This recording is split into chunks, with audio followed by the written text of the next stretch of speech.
Hello viewers and students, आपका आज की नई क्लास नई वीडियो में बहुत बहुत स्वागत है।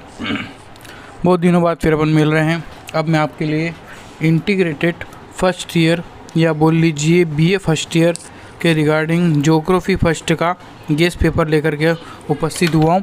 क्योंकि अगर जो GGTU में पढ़ते हैं बच्चे, यानी जिसके बांसवाड़ा वाली यूनिवर्सिटी GGTU लगती है, उन एकेडमी वालों के 12 तारीख को पेपर है भौतिक भूगोल फर्स्ट का। ठीक है, तो उनको भी ये वीडियो देखनी चाहिए। अर्थात मेरा कहने का मतलब यूँ है कि बीए फर्स्ट ईयर वाले और इंटीग्रेटेड फर्स्ट ईयर वाले, उन सभी को ये वीडियो देखनी चाहिए। उनको पता चलेगा कि किस प्रकार के पेपर आते हैं या किस प्रकार का गेस्ट पेपर हो सकता है या किस तरह क्वेश्चन आने की संभावना पूरी है। ये पेपर मैंने पुराने पेपरों को देखते हुए और आने वाले क्वेश्चनों की संभावना को देखते हुए बनाया है। आप आई होप ये आपको पसंद आएगा और इसी में से मे भी पॉसिबल क्वेश्चन पूरे आने की संभावना है। तो इस पेपर को अच्छे से देखें, अच्छे से समझे। इसकी PDF मैं आपको बाद में प्रोवाइड करवा दूंगा। PDF के थ्रू मैं इसलिए समझा रहा हूँ क्योंकि इस क्वेश्चन में भी क्वेश्चन हो सकते हैं, इसलिए आप इस वीडियो को पूरा देखें। इन क्वेश्चनों को अपनी नोटबुक में लिखें और इनके आंसर लिख के अपने पास रख लें और उनको बार बार याद कर लें, तो आपको दिक्कत नहीं होगी। चलो शुरू करते हैं। क्या है पेपर फर्स्ट का, आपने गेस्ट पेपर देख रहे हैं। पेपर फर्स्ट यानी कि भौतिक भूगोल, यानी कि आपका फिजिकल ज्योग्राफी। ये BA वालों के लिए भी है और इंटीग्रेटेड वालों के लिए भी है। जो जिनके भी भौतिक भूगोल सिलेबस में लगता है वो सभी वीडियो देख सकते हैं। 3 तरह के पार्ट होते हैं आपके, A, B और C। तो सबसे पहले अपन A पार्ट देखते हैं। A पार्ट में आपके कौन कौन से क्वेश्चन आने की संभावना है। पहला है क्वेश्चन आपका भौतिक भूगोल की परिभाषा। ये मोस्ट IMP क्वेश्चन है, इसको आप रट के जाना, 2-3 परिभाषाएं देख लेना, उससे फिर कोई एक परिभाषा अपने मन से बना लेना, तो आपको दिक्कत नहीं होगी। ठीक है, फिर आता है आपका दूसरा क्वेश्चन, पेंजिया क्या है। तो आपको अच्छे से पता होगा पेंजिया क्या है। जब पृथ्वी की उत्पत्ति हुई तब पेंजिया और पेंथालासा 2 भूखंड थे। पेंजिया जो था वो स्थल खंड था और पेंथालासा जो था वो सागरीय भाग था। ठीक है, अगला उसके बाद देखते हैं अपन तीसरा क्वेश्चन है। मैं थोड़ा जल्दी करने की बताऊंगा क्योंकि क्वेश्चन ज़्यादा हैं और टाइम ज़्यादा हो जाएगा, वीडियो लंबी हो जाएगी। वीडियो लंबी ना हो करके शॉर्ट एंड स्वीट हो, इसलिए मैं जल्दी बता रहा हूँ आपको। ब्रीफ में क्वेश्चन भी समझा रहा हूँ मैं आपको, तो समझते रहना और चलते रहना। और आपने चैनल को इतना प्यार दिया, इतना सम्मान दिया, 10,000 से अब 11,000 सब्सक्राइबर हो गए अपनी फैमिली में, तो आपका बहुत बहुत तहे दिल से शुक्रिया। चलो आगे चलते हैं। 33 सागर क्या है। 33 सागर भी आपको पता होगा। जब आप पेंजिया पेंथालासा पढ़ोगे तो जब पेंजिया का 2 भागों में विखंडन हो गया था, उत्तर में अलग चला गया था और नीचे दक्षिण में अलग चला गया था। गोंडवाना आइलैंड और अंगार आइलैंड अलग अलग हो गए थे और बीच में जो सागरीय भाग आ गया था उसी का नाम क्या था, 33 सागर। ठीक है, अगला क्वेश्चन है बिग बैंग सिद्धांत किसने दिया। तो याद रखना आप, बिग बैंग सिद्धांत जॉर्ज लेमेंटेयर महोदय ने दिया था। अगला क्वेश्चन है सियाल परत क्या है। तो सियाल, सीमा और नीफे यह पृथ्वी की आंतरिक संरचना की परतें हैं, या पृथ्वी की आंतरिक परतें हैं। सियाल को आप जब आप इसे लिखोगे तो आपको पता पड़ेगा ये सिलिका प्लस एल्यूमिनियम से बनी हुई है। चलो अगला क्वेश्चन देखते हैं। मेंटल के बारे में आप क्या जानते हैं। क्रस्ट, मेंटल और कोर। सियाल, सीमा, नीफे आंतरिक संरचना है रासायनिक तत्वों के आधार पर, और क्रस्ट, मेंटल, कोर यह है भूकंपीय लहरों के आधार पर। यह पृथ्वी की दूसरी परत है मेंटल, किसके आधार पर, भूकंपीय लहरों के आधार पर। अगला क्वेश्चन है अपक्षय को स्पष्ट कीजिए। अपने स्थान पर क्षय हो जाना अपक्षय कहलाता है। ठीक है, आपको पता होगा, इसके बारे में पढ़ लेना। अपवाह प्रतिरूप क्या है। जैसे कोई मुख्य नदी प्रवाहित हो रही है और उसके साथ अन्य नदियां आकर के मिलती रहती है और निकलती रहती है, और ये पूरा जो एक डायग्राम बनाती है, एक यूनिफॉर्म बनाती है, एक पैटर्न बनाती है, उसे क्या कहते हैं, अपवाह प्रतिरूप के नाम से जाना जाता है।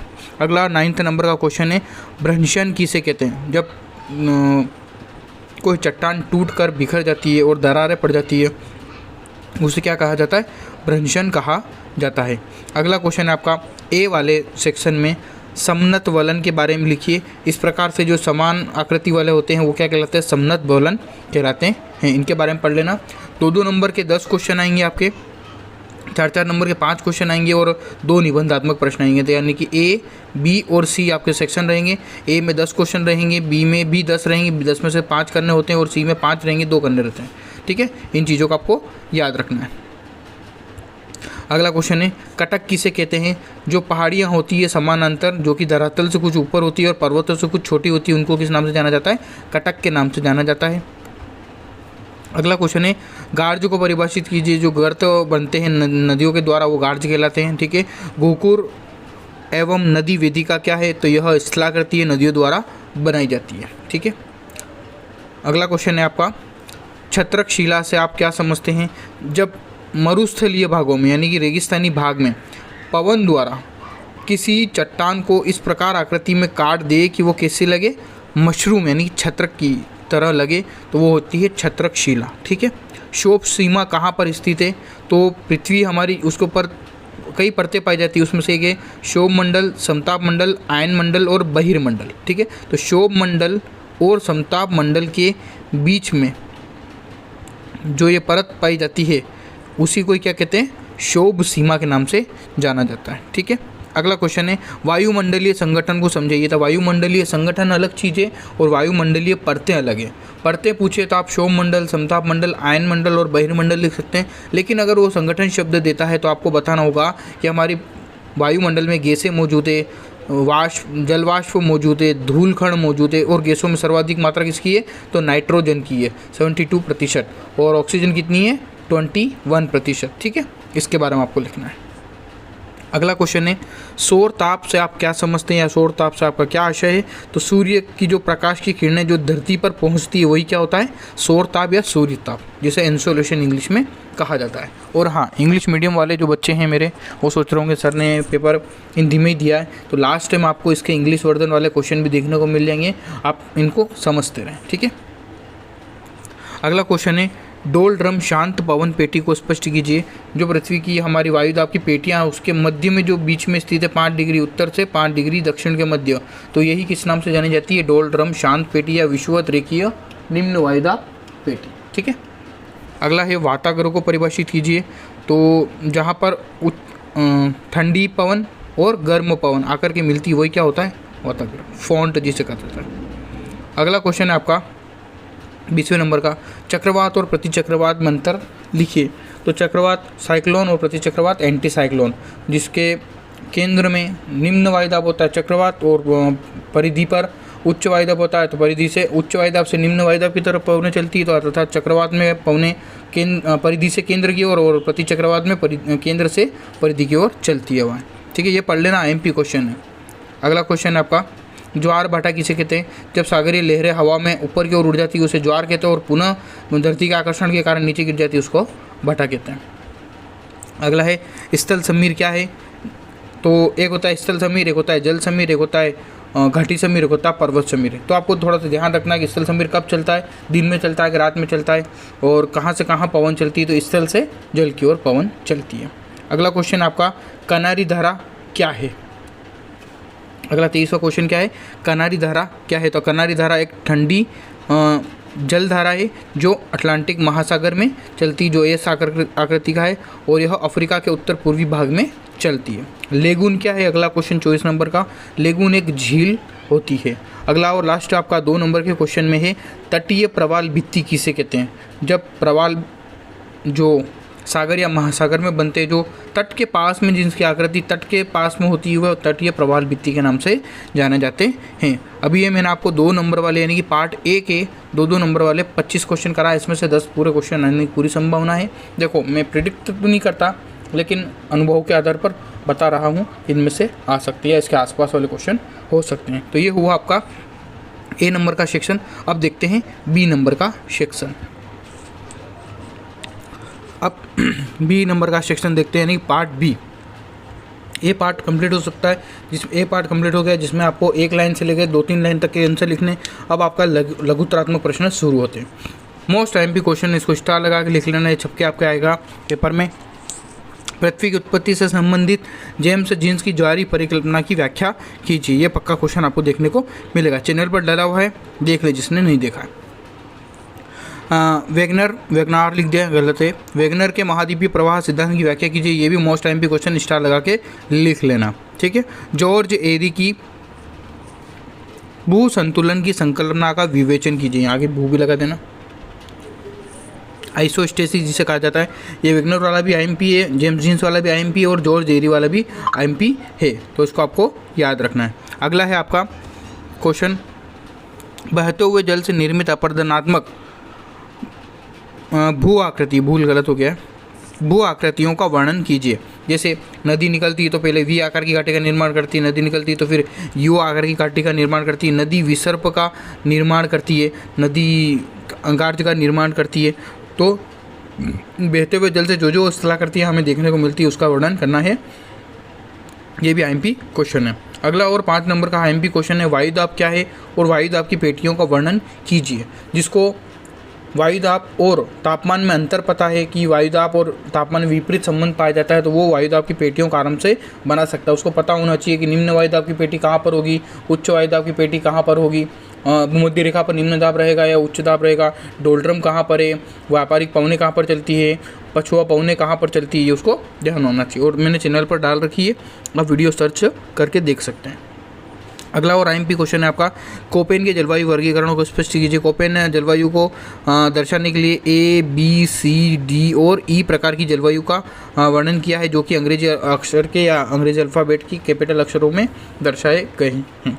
अगला है आपका नेक्स्ट आईएमपी क्वेश्चन है, उष्णकटिबंधीय चक्रवात की उत्पत्ति एवं प्रमुख विशेषताओं को समझाइए। कि उष्णकटिबंधीय जो चक्रवात है, एक तो उष्णकटिबंधीय चक्रवात होते हैं, एक शीतोष्ण कटिबंधीय चक्रवात होते हैं। उष्णकटिबंधीय चक्रवात उष्णकटिबंधीय क्षेत्र में पाए जाते हैं, शीतोष्णकटिबंधीय चक्रवात शीतोष्णकटिबंधीय क्षेत्र में पाए जाते हैं।